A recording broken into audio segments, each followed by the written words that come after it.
I'm ranking and reviewing every kill. Here's the top 10 kills of all time, from the 10 I've reviewed so far.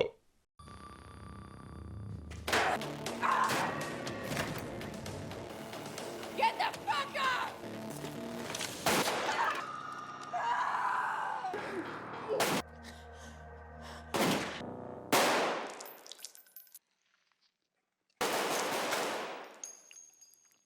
There's a lot of buzz around Art the Clown, and I really don't get it. We start off with a stealth attack, but instead of going for the kill, he makes a strange decision of stabbing the ankles.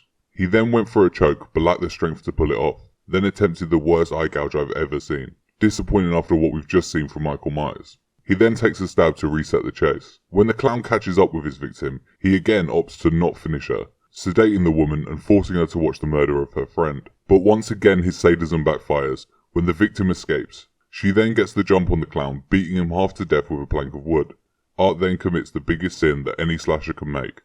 He shoots her with a fucking gun. And just because he was losing, he chose to piss on the profession, and every killer that took their beating accepted the L and didn't resort to using a fucking gun. That's the problem with this generation. They take no pride in their work, and this guy would rather spend hours torturing his victim than honing his craft. I'm giving the killer 0.0 out of 10, making it the worst kill of all time. Please welcome one of my biggest fans, Liv Morgan! Thank you, Chucky. It's truly an honor to be here with you. I think I need a hug. You like to be hugged. Such a big boy. Roll the tape. I just want to be brutally murdered by Chucky. You know I was only kidding. Thank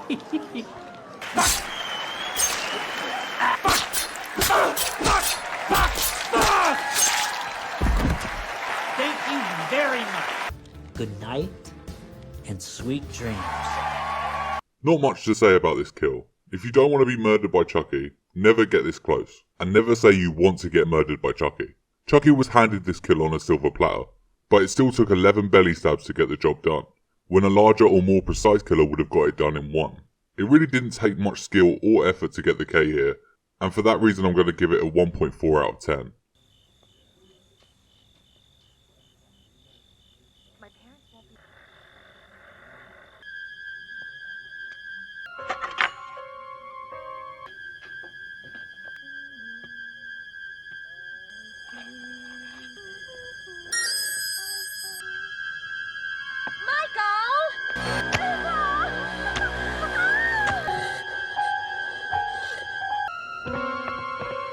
Michael?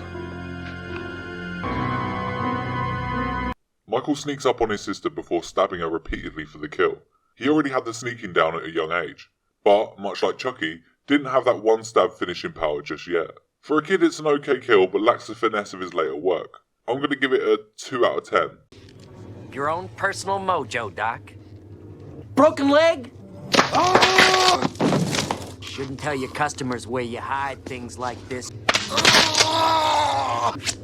Your choice.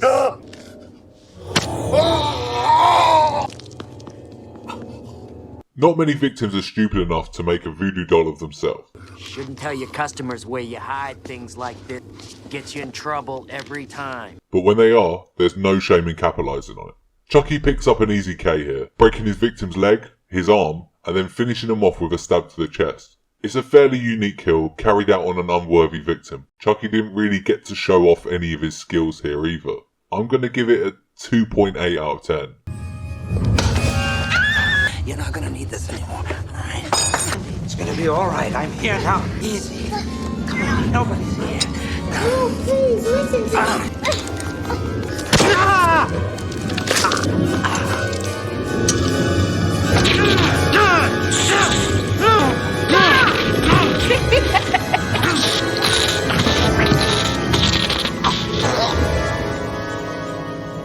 While this doctor is preoccupied with sedating Andy, Chucky swoops in to pick up the kill, taking a scalpel and dropping the doctor with a stab to the leg, which is a tactic we'll see Chucky employ quite a lot. Which makes sense. When you're 2 foot tall, you're gonna want to take your victim down. He then finishes the doctor off with this electrotherapy device.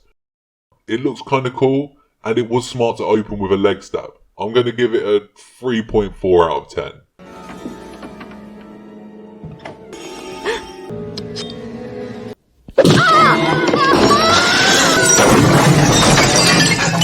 Chucky starts with some nice build-up play. Thanks to his speed and stature, Chucky is able to run around and use little psychological tricks to mess with his victims. We'll see more of that later in his career. When it comes to the attack, which comes out of nowhere, he uses a hammer from a children's playset. And it seems that a murderous doll is the second most dangerous item this company has put out, because on closer inspection, this is clearly a real hammer. Even killers known for their strength wouldn't cause this much damage from a hit with a plastic toy. Chucky then gets a little lucky when the victim's Bambi legs lead her straight out of the window. Let's go back to the hit. As we can see, the victim is standing, but the shorter Chucky still manages to get a clean hit to the head. After setting up the distraction, Chucky climbed onto the kitchen counter, eliminating the height differential. Clever play. If you're a smaller killer, you're going to want to get up to your victim's height or take them down to yours. All in all, decent kill. A bit lucky, not overly exciting, but decent. I'm going to give it a 5.8 out of 10. Well, I'm Mrs. Voorhees.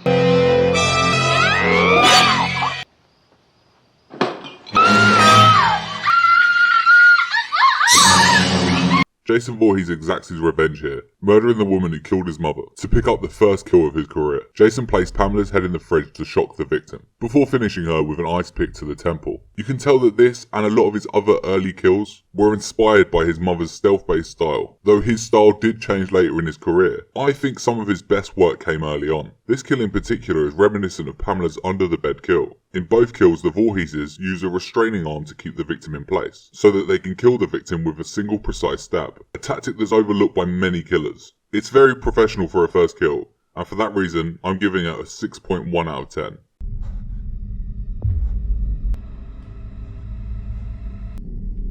Someone's in our house. I got this knife. I got this knife.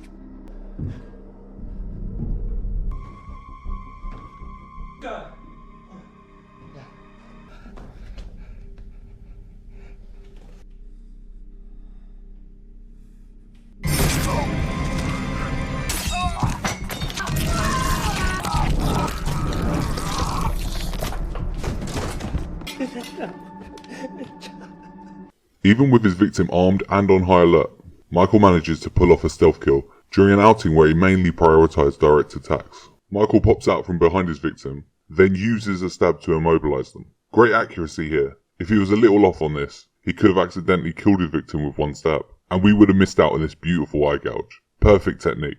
You really want to push those thumbs deep into those eye sockets, then pop out the eyeballs. It's a simple, quick, and clinical kill. I'm going to give it a 6.4 out of 10.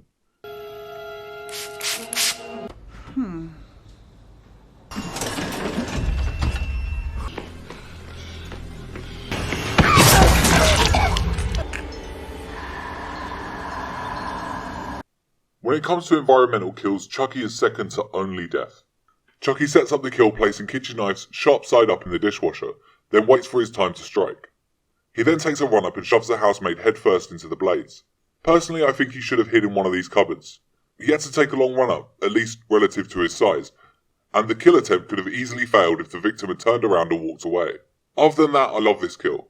A bigger and stronger killer may have grabbed the victim, then looked around for environmental kill opportunities. But Chucky's size limitations force him to put forethought into his attacks, and really plan how he's going to get the kill. I'm going to give this kill a 7.4 out of 10.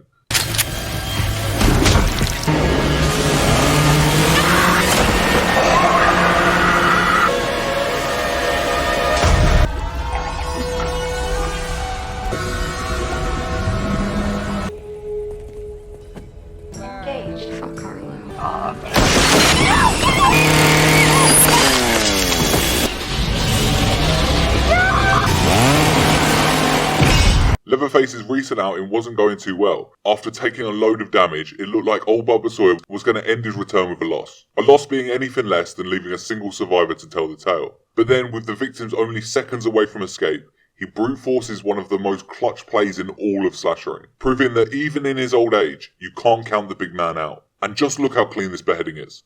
The result of decades of honing his chainsaw skills and endless movement drills. Leatherface should have never been in a position where he needed a Hail Mary play, but he managed to pull it off. I'm giving this an 8.1 out of 10, making it the new greatest kill of all time. Make sure to like and subscribe, or I'll rip your fucking face off.